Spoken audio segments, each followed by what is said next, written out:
Boa noite, tudo bem? Eu sou Patrícia Leão Ferraz e hoje nós teremos um especial para vocês, os melhores momentos de 2024 aqui do programa Bendita na TV. Um grande abraço e confiram! Exato. Eu sou uma engenheira mecânica por formação. Eu atuei 20 anos na indústria, foram 20 anos muito felizes, mas eu vejo como todo ser humano, a gente precisa trabalhar para agregar valor, para fazer com que o teu trabalho ele traga realizações para os outros. E eu percebi, num determinado momento da minha vida, que toda aquela parte da indústria já não fazia mais sentido. Daí tu vai me perguntar, mas por que tu foste para moda, né? Sim, uma engenheira mecânica Olha da aí, indústria. Já pergunta e já responde. Que foi para assim... moda. Isso é do meu berço, isso está no meu gene. A minha mãe foi costureira e eu vivi neste mundo. Então, isso tudo era a minha vida. E eu sempre tive isso e eu me dei conta, aos poucos eu fui me percebendo. Então, quando eu decidi que iria para a moda, eu saí da indústria, construí a marca, me atualizei, me especializei e criei a Ozio, que faz os vestidos de noiva, que faz os vestidos dos sonhos das mulheres. Sim, eu li ali um pouquinho, né? Então, na tua bio, assim, as tuas inspirações e tudo, e que tu quis fazer essa parte bem artesanal, né? Daí, assim, porque hoje a gente vê, assim, ó, muito vestido, assim, que é direto, assim, fabricado, né? Em alta escala, assim. E daí tendo, né? Exatamente. E uma coisa que eu sempre digo, inclusive para as minhas clientes, quando elas vão lá conversar, porque nosso primeiro contato é uma conversa. Eu digo assim, que vestido hoje é bem isso que tu falas. O vestido, a gente pode comprar um vestido agora, se a gente quiser. E o ateliê, ele traz isso, da história da pessoa, de todo aquele sentimento, toda aquela vivência. Porque eu digo assim, ó, o casamento, ele é um capítulo na história da tua vida. E o confeccionar o teu vestido de forma artesanal, para que tu viva todo aquele sentimento, ele tem que ser uma parte muito importante. Por isso o ateliê, ele traz tudo isso do sentimento, do afeto, para que tu fique com aquela experiência maravilhosa da confecção do teu vestido. Ai, que show. Eu queria até, assim, ó, já pedir pro Tavi, né, pro nosso diretor, já colocar umas imagens, ainda não precisa colocar tudo, vamos aos pouquinhos, né, pra gente poder comentar. Então, uma coisa, um detalhe que eu vi nesse vestido, assim, que tá muito em alta, e eu amo, assim, é aquela manga ali, né? Os decotes, o laço ali. O laço. Aqui a gente tem duas tendências. Tá, me fala. Tá? Já entrando lá no assunto das tendências. Isso. A gente tem o laço. Sim. E ele vai continuar em 2025, o laço. Então, para quem gosta do laço, gente, o laço tá aí. E os decotes assimétricos. Os detalhes. Esse vestido, ele tem a parte de cima toda drapeada. Como a outra tendência é o minimalismo, tu consegues... Quando tu diz minimalismo, não significa que tem que ser um vestido sem nada. Não. O minimalismo é um plano de fundo para que tu coloques um detalhe. E este é um exemplo. Ele não tem renda, mas ele tem um drapeado no seu busto, uma assimetria e um laço. Nessa foto, infelizmente, a gente não consegue ver, mas a gente tem uns brilhos naquele top. Aquele laço, ele tem uns strass. Ai, adoro brilhos. Eu sou aquela pessoa que quero brilhos. Adoro. Vamos passar. Olha aí, ó, outro. Até eu coloquei, assim, a gente sugeriu nessa sequência para também seguir ali esses detalhes, né? Aqui a gente tem as flores, que foi uma tendência bastante grande. Tu acha que continua ou já tá em queda? O que a gente vê de tendência? As costas nuas e os detalhes tridimensionais. Então entra a flor, entra a pérola. Ai, legal.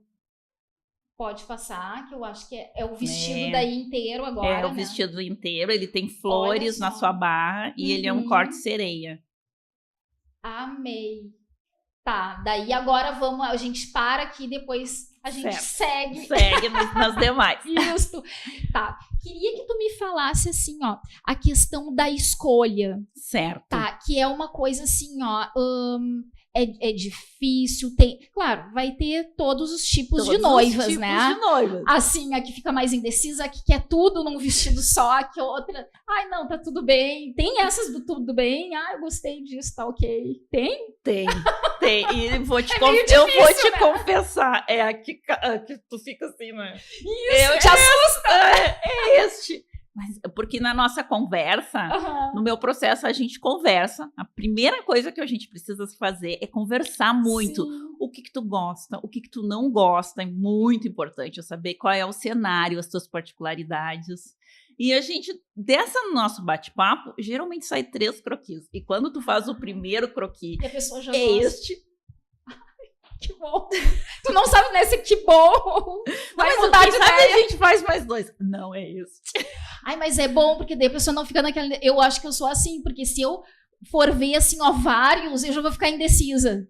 Eu já não... Eu preciso ver um só. Tá ok esse, assim, pra não ficar com muitas opções. Não, mas Por é exemplo, bom. eu vi aqueles ali, se eu Tu fosse gostou? casar, já ia... Qualquer um. Meu Deus, eu quero... Não, mas a gente conversa, eu te ouço e a gente vai desenhando. É importante eu saber. Sim. Porque eu sempre digo assim, ó, que o vestido, no dia do teu evento, tu não pode lembrar do teu vestido. O teu vestido não pode pensar em vestido. Uhum. Tu tem que lembrar do teu vestido, é tudo aquele momento que a gente viveu antes. Porque lá tu tem que se sentir segura e feliz. Tu imagina agora a gente conversando aqui e eu fico assim, ó. Ai, mas tá apertada essa manga. Sim. E eu não vou te dar atenção. E tu imagina lá no dia do teu evento, da história linda da tua vida, tu precisar sair mais cedo porque ele tá pesado, porque ele tá apertado. Uhum. Tu ficar lembrando do teu decote. Então, qual é a principal tendência? A tendência número 1, conforto e felicidade. Tá, então já quero te perguntar, e essa questão que tem umas, eu vou emagrecer pro meu casamento, que é bem, né, tradicional isso, assim, aí tu tem que fazer, tu tem que ajustar próximo, como é que é? Como funciona? Então, no ateliê eu não tenho um número de provas fixas. É como eu te falei, eu passo de uma etapa para outra, depois do sinal, conforto e segurança. Sim. Tá confortável e felicidade, segurança. Então, e a gente vai passando até, eu vou emagrecer. Então, tem etapas em que eu consigo postergar para que ela, se ela emagrecer verdadeiramente, a gente diminui. Ou não. Sim. Não, porque às vezes fica só no desejo, né? Isso pode não acontecer, né? Tem que estar preparado. Tem que estar preparado. Tudo. Mas vamos passar mais alguns, sabe? Aí. Tá. Daí eu vejo ali também 2 estilos diferentes. Diferentes. Né? Nós temos 2 biotipos diferentes aqui. Então, no da Priscila, que é o que tem mangas mais compridas, a gente deu preferência ao cuidar o seu biotipo, a ela ter a segurança. E ela ficou elegante, feliz. Sim, linda. Linda por conta do seu biotipo. Na Luísa, a gente quis mostrar mais essa questão da... Como é que eu vou te falar? Do despojo, sabe? O volume. E aqui a gente tem uma tendência... Quando eu apresentei esse vestido, ela recém estava aparecendo. E agora eu acredito que ela vai se fortificar mais no 2025. Ali a gente... Os ombros, né? As mangas bufantes e balonês. O balonê vai voltar. Ele volta. Então ali a gente já deu essa pincelada da manga bufante e com o balonê. Ai, muito legal. Ele ficou muito lindo. Passar. Esse bem princesa, né? Princesa mais tradicional. Pode passar, que eu acho que isso tem ele inteiro. Ele inteiro. Aqui ele é um vestido romântico, tradicional. Tá? Romântico, né? Com seus volumes. Essa questão do volume também é todo trabalhado com a noiva. Eu digo que a gente brinca com os volumes, mais menos a gente vai colocando no decorrer dos nossos encontros. Mas tem, assim, um padrão, né? Assim, tem esse mais estilo princesa, tem o sereia. O princesa, o sereia... Mais tradicionais. São os mais tradicionais. Uhum. Aí tem aquela que é diferente de tudo, assim... O ateliê, a característica das nossas clientes é aquelas noivas que têm uma história por trás do vestido. Uhum. Então, agora, em agosto, a gente entregou o vestido de uma moça que o vestido dela foi inspirado na Ana Bolena. Olha, que legal! E foi lindo a história dela. Então, Sim. a gente fez o vestido, fez uma releitura da Ana Bolena e tinha traços da Vivienne Westwood também, que é uma estilista atual, Sim. que tem umas coisas muito modernas. Então, a gente casou e ficou lindo. Sim, Sex and the City, né? Total, assim. Isso, aquelas pregas, muito lindo ficou. Sim, que show. Podemos passar mais alguns. Eu adorei esse. E esse, assim, é clássico também, né? Ele apesar de toda a né, de ter essa leveza, essa modernidade, ele acaba sendo um clássico. Uhum. Ele tem pouco volume. Sim. As mangas As ali, mangas, né? as mangas. Ai, que show. Daí o vestido dela com mais detalhes agora. Que esse corte tem uma cauda, né? Tem uma cauda e esse corte proporciona para ela toda uma elegância. Lindo, lindo. E para ver assim, ó, que qualquer biotipo, né, pode ficar super linda e elegante. Super linda. Então tu vai ouvir quais são as particularidades dela e a gente vai trabalhar o que ela quer com o seu biotipo. Certo. Então assim, ó, pro pessoal que então tá assistindo e que veio aqui para saber assim, como que eu vou escolher o meu vestido? Qual é a tua dica, assim, de ouro? Se perceba, primeiro se conheça, não tenha pressa, avalie bastante. Eu digo muito que é importante tu te perceber. Olha, sabe, mas o ateliê não faz cópias. A gente não faz cópias, sim, mas tu precisas das inspirações. Porque a nossa conversa, eu faço um desenho, que é o que eu interpretei. E quando tu olha para ele, será que tu teve essa mesma visão? Então, é importante muito tu te conhecer, tu procurar, tu estudar os teus gostos, porque às vezes tu vê muita coisa e tu acredita que é. Então, vai, olha, te percebe. Isso se cai bem. Se cai bem. E isso pode ser assim, ó, tu não precisa estar dentro de um vestido de noiva, mas no teu dia a dia, tu usa volume na manga, tu usa decotes, e não precisa, mas é uma tendência. Não, a principal tendência é o conforto, a tua segurança e a tua felicidade. Então, a questão é a seguinte, delicada. É delicada. Se eu falar que existe milagre, estarei mentindo. Claro, não existe, tá? Mas, dependendo de cada caso, de cada situação, de cada cliente, né? No caso ali, tanto da estria, como da flacidez, como da celulite, porque somos seres únicos. Então, partimos do princípio que nem toda celulite de todas as mulheres vai ser igual. Porque nós entramos na questão de que nós temos ali graus de celulite. Isso daí já é algo bem, digamos, escrachado na internet para todo mundo. Quando tu bota ali no Google, celulite, aparece os graus. Mas, inclusive, lá no teu Instagram e tudo, tem, né? Também, eu posto lá, inclusive. Então, o que acontece? Mesmo nesses graus de celulite, nós encontramos o quê? Às vezes, uma celulite que ela é uma celulite flácida. Daí a gente entra já na questão da flacidez. Sim. Porque, normalmente, as pessoas acham que celulite tem a ver só com gordura e edema. Nem sempre. E, às vezes, nós encontramos em alguns graus, em algumas mulheres, os três.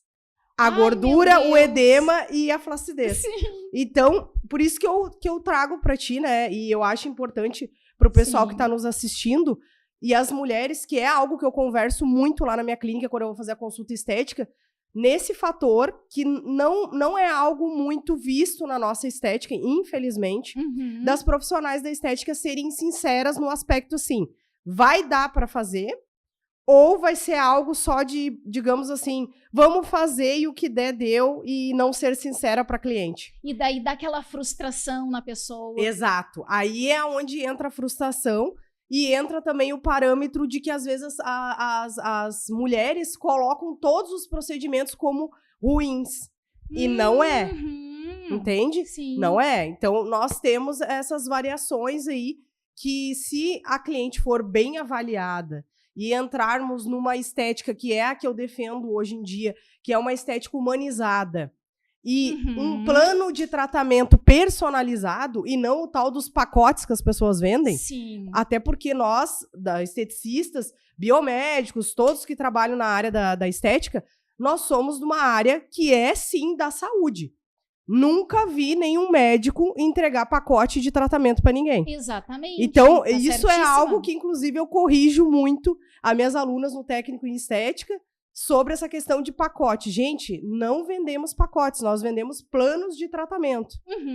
Dependendo do caso. Sim. Exatamente. Né? Para E poder... como tu acabou de falar mesmo, da pele, porque algumas vão estar só com algo concentrado, outras já vão ter variações, né?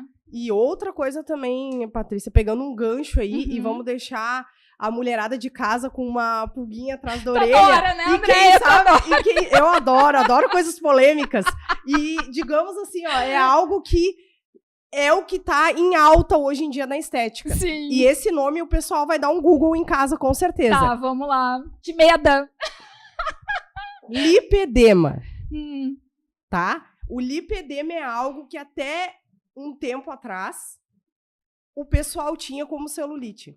E é algo que tu acomete... já tá tratando isso. Já faz um tempo, Sim. inclusive, que estou. Mas esse ano, depois que eu fui em alguns congressos, se tornou mais forte a abordagem, e hoje o lipedema entrou como um CID na área da saúde, como já tido como uma doença de questão de que acomete muito mais as mulheres, óbvio, do que os homens. E assim, que aspectos que fica? Assim, faz alguma coisa paralela, assim, que a gente possa lembrar. Então, assim, sabe aquela perna que não tem definição o joelho e que é uma perna reta de cima a baixo?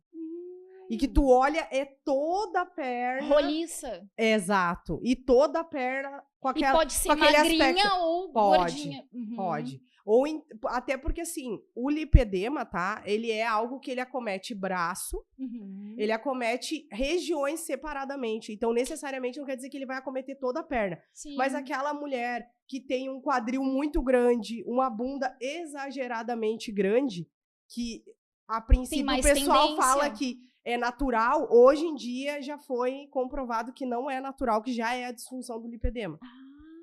Mas daí isso já é outro assunto para outra entrevista, né? Vamos deixar o pessoal agora... Já deixar o gancho! O gancho, exato. Sim, e tudo envolve, né, André, assim, ó, cuidados complementares, né? Que também tu trata ali, cuidar da alimentação, tomar água, aquelas coisas também. Sim, o que eu sempre falo no meu Instagram, para o público que já me acompanha lá, e inclusive quando eu estou passando o meu conhecimento adiante para minhas alunas, o que eu sempre menciono e falo, que é o primordial dentro da estética: a alimentação e a atividade física. O pilar é o psicológico, para começar. Porque se a gente não estiver com o psicológico alinhado, o resto nada flui. Não vamos conseguir ter constância em atividade física, não vamos conseguir controlar a alimentação. Hoje nós sabemos que os grandes gatilhos da ansiedade, às vezes, é comer as emoções. E eu me deparo clinicamente muito com isso com as minhas clientes lá na minha clínica, pela questão de que elas têm ansiedade. E aí é onde eu entro naquele ponto que a gente estava conversando, né, Patrícia? Da questão de que a maioria das profissionais, às vezes, elas querem tratar só a celulite, só a estria, só a flacidez. Mas aquilo dali é só uma ponta do iceberg. Aonde que foi que começou? Por que começou o gatilho? A estria, normalmente, ela tem a ver ou com impacto de crescimento muito rápido ou de crescimento lateral. Então, automaticamente, nós nos deparamos para pensar, mas quando vou conversar com a minha cliente, mas quando que foi que deu essa diferença no teu corpo? Qual o momento que tu estava passando naquela época? A gente sabe até porque questão pandemia. Lembra que conversamos uma vez por telefone? Em lives, né? Também fizemos. Em lives. E mencionamos sobre isso, o quanto também... tudo que pararam, né? Exato. E ansiedade. E aquela coisa de ficar dentro de casa. E come muito mais. Eu me deparei com muitas... me procurando gurias novas, inclusive, porque tiveram que parar colégio, era tudo online. Meninas com 15, 16 anos me procurando por causa das estrias. Por quê? Porque engordaram demais, porque não faziam mais atividade física e as crianças começaram a ficar ansiosas. Umas meninas novas, só que também estavam sofrendo com esse impacto, infelizmente, que é um efeito rebote que dá. Não, e tem muita gente que está sofrendo até agora, né? Agora, para recuperar aquele tempo perdido ali, né? Tem que motivar. Correr atrás. Tá, e a questão assim, ó, verão, então. Sim. Daí toques, assim, porque a nossa audiência quer saber. Daí. O que poderia te ajudar a tratar? Vamos falar assim, eu sei que tu falou assim, que específico para cada pessoa. O ideal é sempre começar por uma avaliação. E antes. E lá no inverno, né, gente? Não, mas eu vou te dizer assim, Patrícia, não por experiência de vivência clínica, tá? Do que eu faço com o atendimento das minhas clientes. Eu tenho uma cliente, inclusive, que ela me procurou e ela tá comigo no tratamento faz uns 2 meses. Então, se tu parar pra pensar, não é tão lá atrás. Sim. E o resultado dela, eu vou te dizer, de 5 sessões, e eu encontro com ela uma vez por semana, já deu muita diferença na flacidez dela e na gordura lateral, aqui do lado da coxa. Então, algo Qual é a técnica? O que é? Aí é onde eu entro com o porém, né? Como eu trabalho com um tratamento personalizado, então eu vou jogando as técnicas que eu atuo atualmente. Então, eu vou unindo. Então, depois a gente coloca lá no Instagram da já tá, né? Mas a gente vai colocar de novo o Instagram da Andréia. E daí vocês descobrem mais técnicas lá. Exato. Mas, por exemplo... Mas existe, então. Tem como dar uma amenizada. Muito, por exemplo, a pessoa... quero vir... Porque já várias, né? Eu vou viajar no fim do ano. Sim. Viajar no Natal, no Réveillon. Não, mas tem, sim, tem. Por exemplo, tá? Vou citar o exemplo da estria, né? Tá. Que nós estávamos falando. A estria, por exemplo, tem uma técnica que eu fiz um curso muito tempo atrás, uma especialização em São Paulo, que é a camuflagem de estria. Que ela é aquela... Saiu na revista. Exatamente. Que ela é aquela que ela vai fazer uma tatuagem na estria. Só que, óbvio, tem o tipo também de estria para ser feita aquela tatuagem. Não pode ser uma estria com muita profundidade, sabe? Então tem que ser uma estria que seja a branca, que a gente chama, e que não tenha... que seja superficial. Essa é ok. Tu consegue ver a cicatrização daquela tatuagem em 45 dias. Olha! Então, dependendo do tempo... Mas daí não pode ir pro sol. Pode ir pro sol, pode se bronzear. Ela é uma tatuagem, ela é definitiva, e tu não vai precisar te preocupar em estar refazendo. Tem partes do corpo que não dá ou não. Pode... Todas as regiões ali, braço, porque é uma tatuagem abdômen, mesmo. É uma tatuagem mesmo. Só que o que acontece? O que eu sempre digo é assim, uma coisa é tu pegar e fazer uma tatuagem de estria simplesmente com um profissional que seja de um aspecto que não saiba identificar qual é a estria que pode. Não vou até, nem vamos dar nomes aqui aos profissionais, tá? Não. Mas vamos dizer, né? Porém, existe. Existe, vamos dizer, eu era uma secretária, resolvi fazer o curso de tatuagem de estria e saio por aí fazendo. Vamos colocar nesse aspecto. Tem acontecido até notícias trágicas. Da área da estética. Então, esse profissional, eu sentiria medo se eu optasse por fazer. Por quê? Porque, que nem eu mencionei pra ti, a estria, nós temos vários tipos de estria, tá? Então, isso entra no aspecto de que eu vou avaliar para ver se realmente aquela técnica cabe para aquela cliente. Pode ser que, se for uma estria com profundidade, nós vamos ter que primeiro tratar com outras técnicas, por exemplo, o microagulhamento, tá?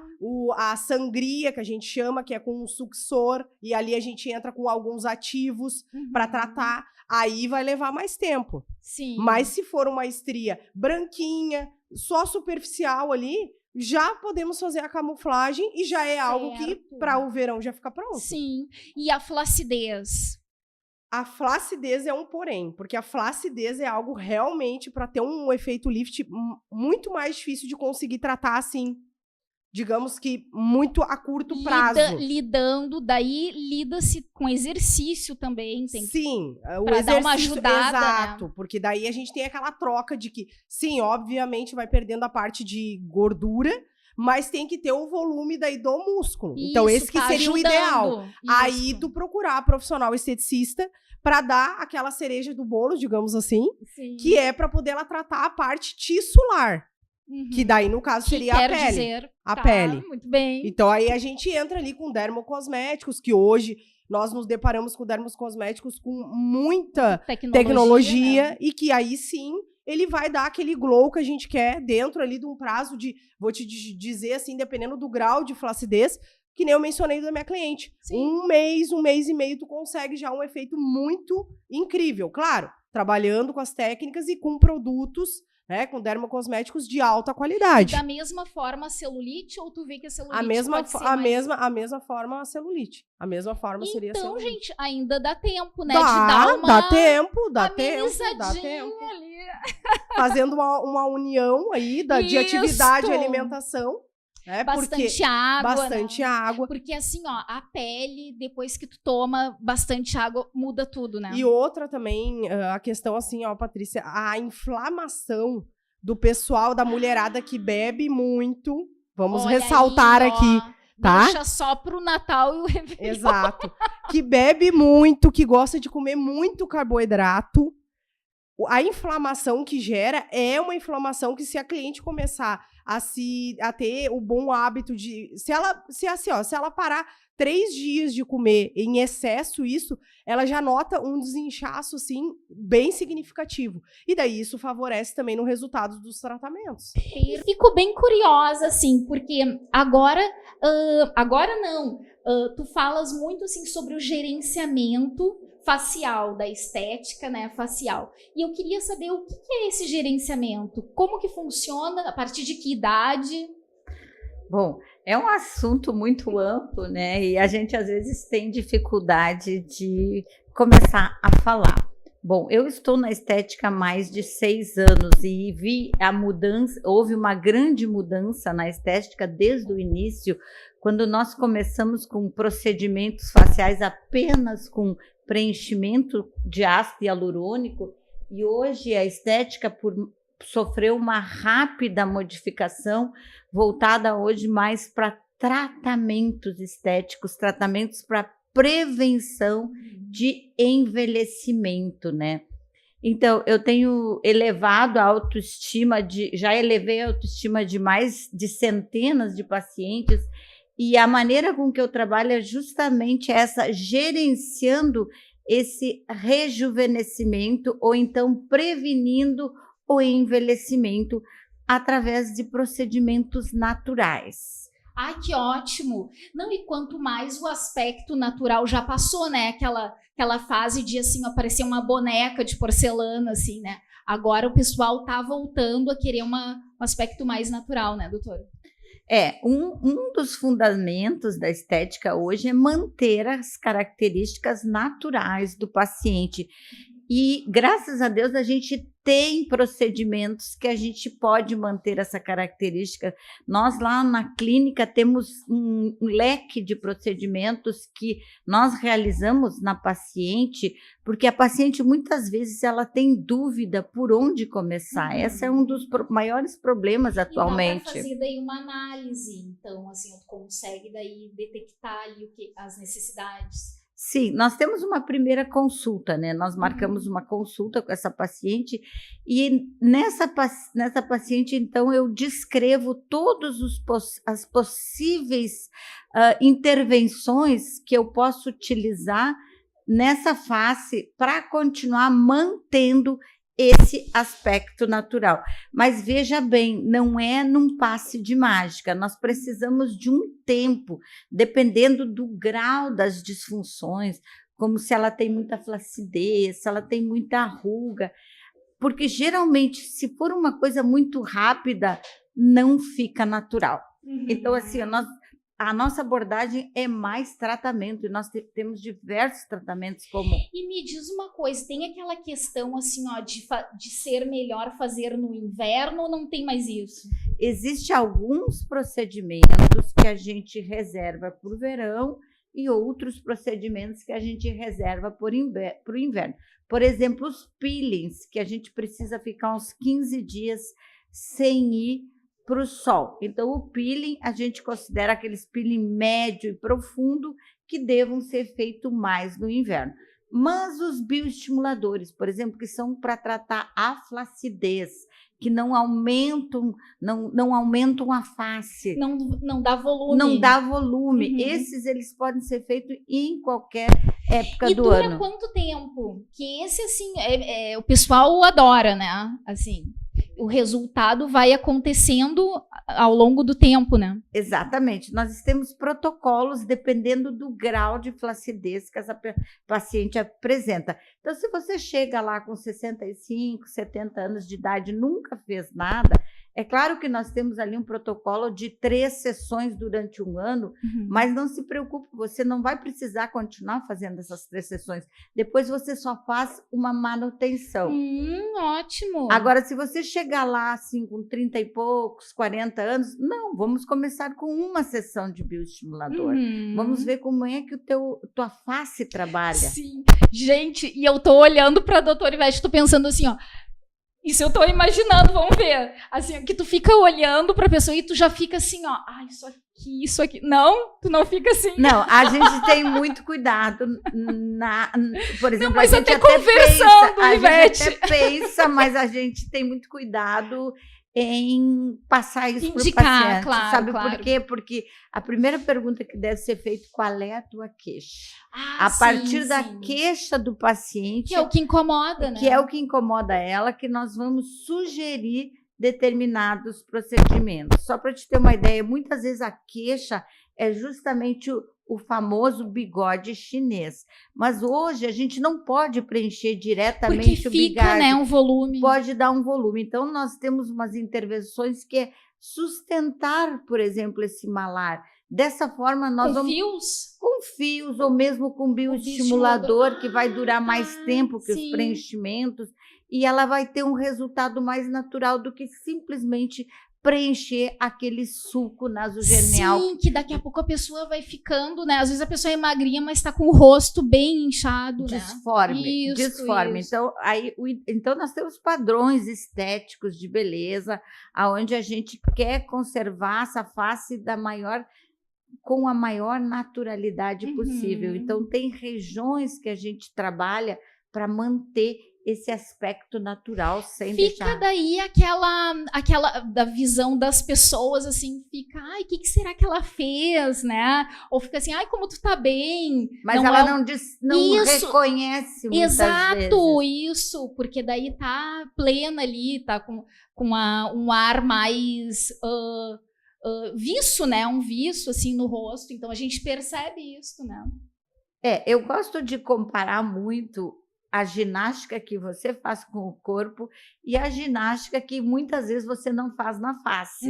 Então, nós temos a mesma flacidez que a nossa musculatura corporal sofre, acontece também na face. Então, nós podemos reverter essa flacidez através dos bioestimuladores de colágeno, construindo fibras nesta região que vão simplesmente reestruturar o teu rosto, deixar o teu rosto mais fino. Imagina um elástico que ele não tem mais aquela elasticidade, então ele se dobra. E aí a gente tem pequenos coxins de gordura, falando mais cientificamente, mas podemos falar almofadinhas na face, e essas almofadinhas não têm mais sustentação, e elas descem e começam então a tirar o teu contorno facial, aumentando essa dobra. Bulldogzinho, né? O famoso bulldogzinho. Isso. Ou então aumentando essa dobra aqui do sulco nasogeniano.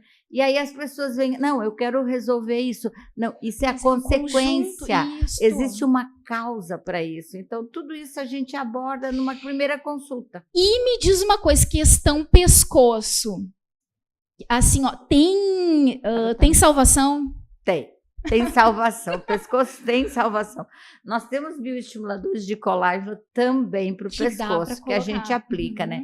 E como eu te disse, tudo depende do grau de flacidez desse pescoço. Nós temos a toxina botulínica, que também aplicamos no pescoço. Ah, já dá para colocar? Sim, essas ruguinhas que a gente tem no pescoço, a gente pode amenizar muito com a toxina botulínica. Olha, tá? legal. Inclusive, a toxina botulínica hoje nós podemos usar para melhorar o contorno facial. Olha, não sabia. Entende? Porque, na realidade, tu prendendo esse músculo aqui, o masseter, que é o músculo que faz com que que desça esse tecido, você melhora também esse contorno facial. Então, assim, mas sorriso fica normal.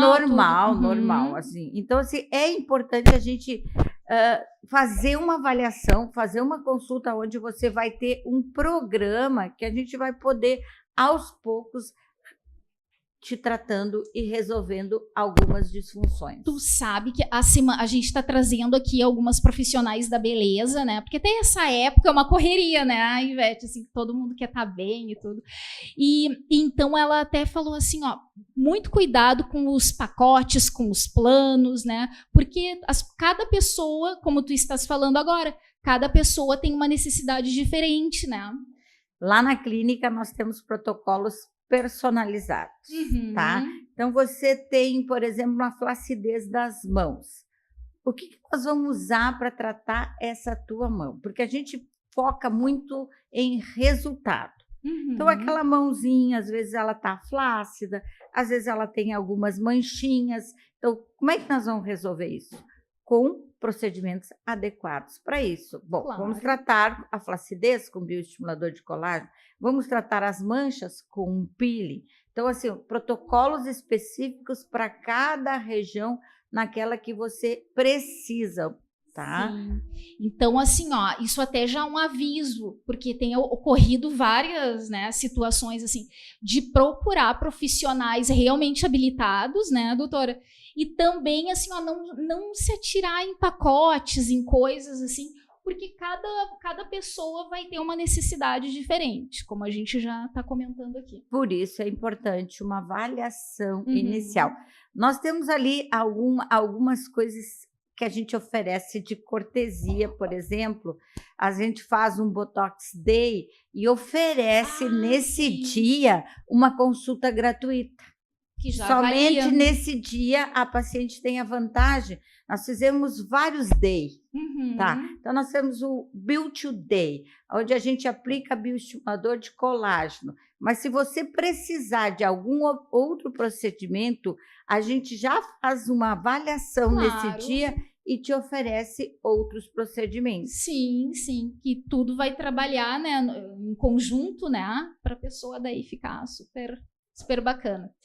Me diz uma coisa, questão assim, ó, que há um tempo atrás ocorria bastante, não sei se agora continua, mas assim, da pessoa chegar com uma foto, eu quero uma boca assim, eu quero ficar quadradinha assim, ocorre isso? Ocorre, um pouco menos agora. Bom, gente, cada pessoa tem uma fisiologia e um formato de boca. Não tem como você chegar para mim e dizer, eu quero essa boca. A gente vai fazer o melhor possível dentro daquilo que você já tem. A gente vai analisar alguns aspectos de o lábio estar fino, porque a gente perde gordura do lábio com o passar dos anos, ele fica mais fino. A gente vai também analisar a expectativa desse paciente, porque às vezes ele não quer um lábio muito grosso, ele quer um leve volume, ele não quer aquela coisa muito exagerada. Então, nós temos que trabalhar muito com a expectativa do paciente dentro daquilo que a gente pode oferecer. Não, assim, criar alguns mitos. Muito importante no consultório é, às vezes, a gente desfazer alguns mitos que as pacientes vêm com uma ideia e a gente precisa desfazer essa ideia. Uma das ideias hoje atual é assim, ó, que todo preenchimento é negativo.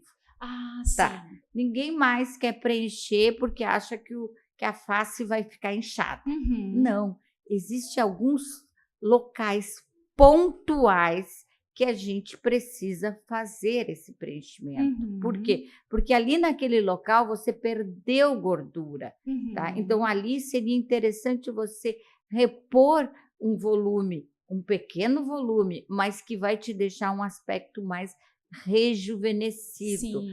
Mas isso precisa fazer a cereja do bolo. Sim. Eu digo que os preenchimentos hoje com ácido hialurônico são a cereja do bolo. É o complemento daquela pele, daquela face já tratada. Bom, a mediação, ela vem para, até de uma forma pedagógica, ensinar, proporcionar às pessoas que elas consigam chegar a um acordo, que elas consigam conversar e elas mesmas buscarem uma autocomposição, né? A gente tem dentro da família os casos de separação, de divórcio, separação de bens, guardas de filhos, que acaba indo para o juiz resolver, né? Então são processos morosos, processos demorados, caros também, e passa a ser posso colocar assim, um sofrimento para aquela família, né, que está com uma ruptura do casal, para todos, né, para todos. Então vem a mediação, né, que já da lei de 2015, em outros países já estava há muito tempo em voga, vem para o Brasil para também desenvolver esse quesito de dar esse poder às pessoas para que elas possam, então, resolver os seus problemas, os seus conflitos, né? Então, o mediador é um facilitador deste diálogo, dessa conversa, ele é preparado para isso, né? Se faz cursos, se trabalha também em cima de pesquisas. Hoje, por exemplo, a gente sabe que quase 50% dos casamentos acabam num divórcio, né? Nos Estados Unidos é um pouquinho mais até. Então, começou a ser normalizada essa situação, né? E a mediação vem para ensinar as pessoas a resolver isso, a buscar soluções, a gerar soluções. Então, eu gosto de falar sempre numa sessão de mediação para o casal ali, o ex-casal, as partes, que neste momento eles têm o poder da solução na mão deles, de uma história vivida por eles, né? Se eles não conseguem resolver ali, vai para o juiz, então. E o juiz, ele não viveu essa história, né? Ele não sabe do que aconteceu, então ele vai se basear em provas, em documentos, talvez até em testemunhas, para dar uma sentença. Em contrapartida, essas pessoas que chegam ali com uma história em que o mediador precisa estar atento, ter uma escuta ativa, para conseguir, a partir dessa narrativa, né, das pessoas, perceber o que está acontecendo e o porquê que eles estão brigando e por que eles não estão conseguindo compor esse acordo, né? Então, é um trabalho também de muita sensibilidade, de muito acolhimento para as pessoas.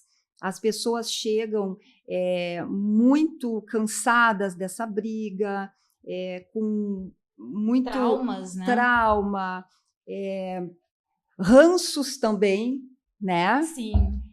Raiva, tristeza, se culpando. Quando a gente faz dentro de uma mediação, a gente pode começar, então, com as pessoas numa sessão conjunta, mas em algum momento a gente faz sessões individuais. Nessas sessões... Para ter uma abertura, né? Uma abertura para a pessoa falar. Então, a gente tem as pessoas chorando muitas vezes, buscando uma culpa. Será que fui eu a culpada ou o culpado? A família terminou.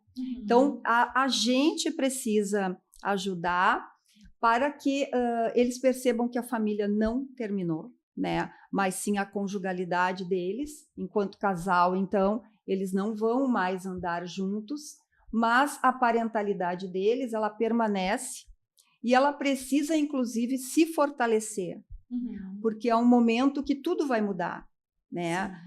Veja bem, as crianças, por exemplo, elas ficam numa insegurança muito grande.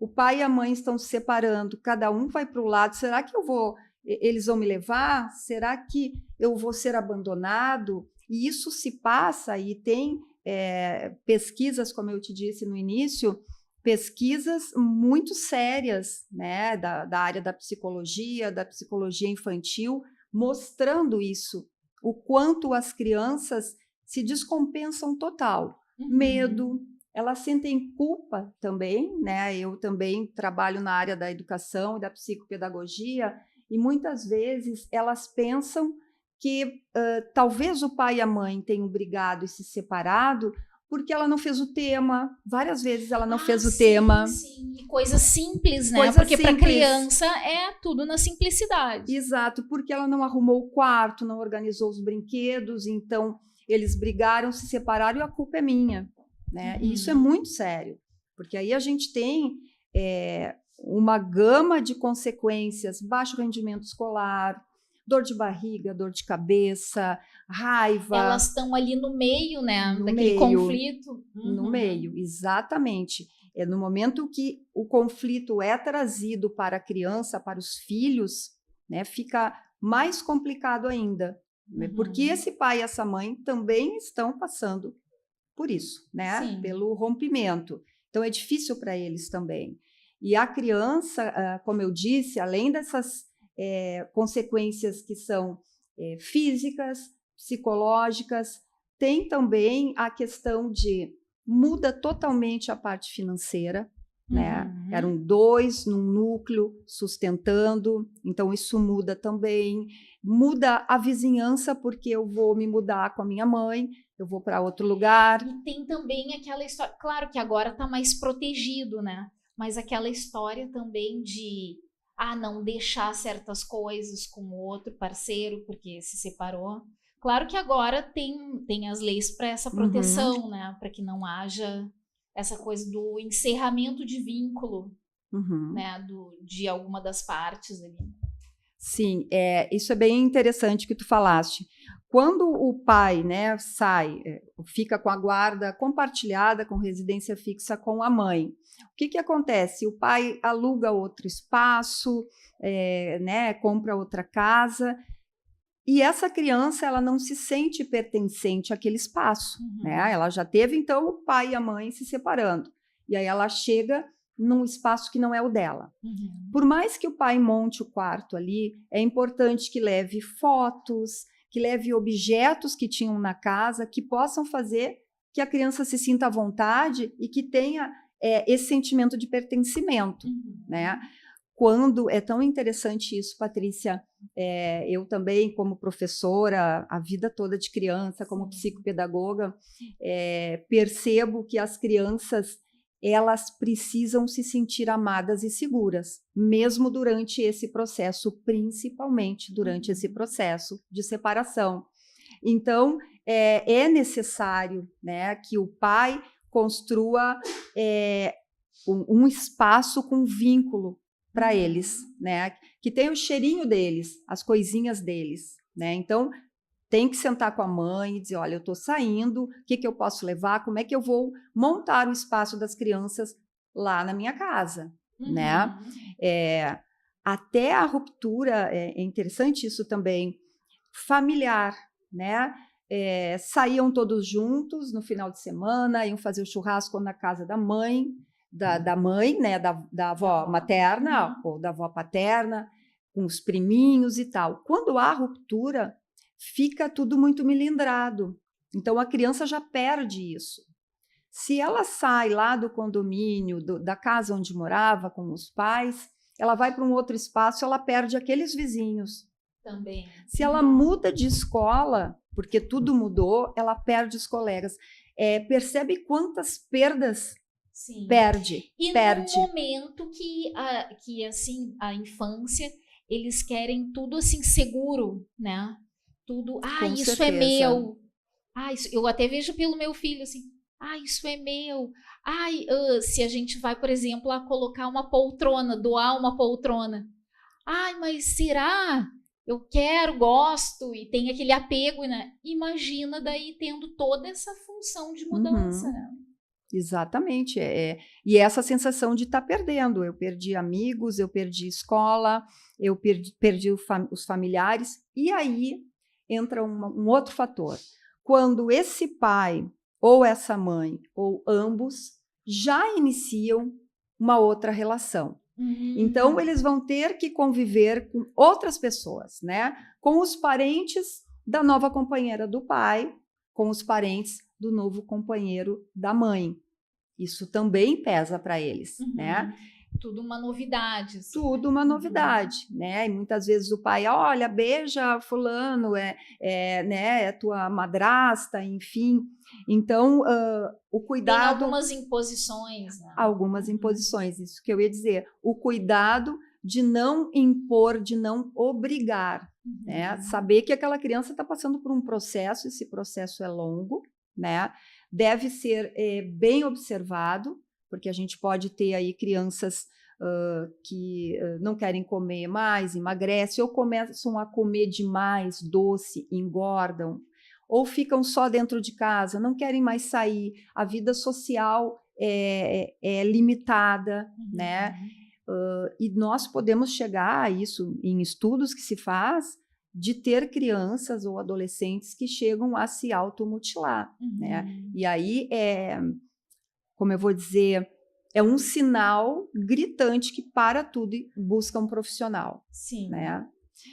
Mas também eu penso... E isso tudo lá na mediação aparece para ti. Tudo aparece. Tudo aparece, né? Como é que está essa criança? E por isso até que é importante, assim, essa bagagem, né? Assim, do mediador. Por exemplo, a tua que é da psicopedagogia, né? Isso. E também educadora e tudo mais. Então, essa bagagem já ajuda, né, nesse contexto. Sim. É importante frisar, né, que o mediador ele está ali para facilitar essa conversa, esse diálogo, né? Então, se faz cursos, se aprende a usar ferramentas que possam possibilitar eles chegarem, né, as partes chegarem a esse acordo, mas o mediador, numa mediação, ele não pode dar respostas e nem decidir, né? Então, também tem uma coisa importante e até só uma observação, assim, o encaminhamento também para o mediador não é direto, né? É via juiz. Eu estou falando da mediação judicial, né? Então, quando se recebe o processo para aquela sessão de mediação, foi enviado pelo juiz, né? O que o juiz pensa? Bom, vamos dar a chance para que essas pessoas conversem, né, com a ajuda, então, do mediador e possam chegar a um acordo. Se eles chegarem a um acordo, né, a gente leva a termo, vai para o juiz homologar, é um título executivo a ser cumprido e está resolvido ali, né? Geralmente, a mediação de família, ela tem mais encontros, né? Ela nunca... É raro ser num encontro só, tem muitos encontros individuais, né? Separado, com o advogado de cada um junto ou não, né? Para trabalhar bem isso, para que na hora de fechar o acordo, realmente ele seja consciente, seja bom para os dois, né? É importante que seja bom para os dois, para os filhos. Então, isso não é de uma hora para outra, né? Mesmo, às vezes, as partes chegam assim, olha, tá tudo certo, a gente resolveu tudo, a gente só veio aqui, né, para construir o termo, mandar para o juiz homologar. E eu gosto de sempre, de qualquer forma, tá tudo certo, mas eu vou dar uma conversadinha em separado. E muitas vezes... Pra ver se ok. E muitas vezes surgem coisas que não tava tão ok assim. Que daí lá na frente um do outro não... Pois eu acho que tá, mas tá bom para você? Eu acho que a questão do tal bem ou de buscar na natação e tal não é tão bom assim, porque vai ficar muito pesado para mim. Então, ali eu já paro, porque eu sei que a gente tem que conversar mais. Sim, né? até chegar num ponto comum. Exatamente.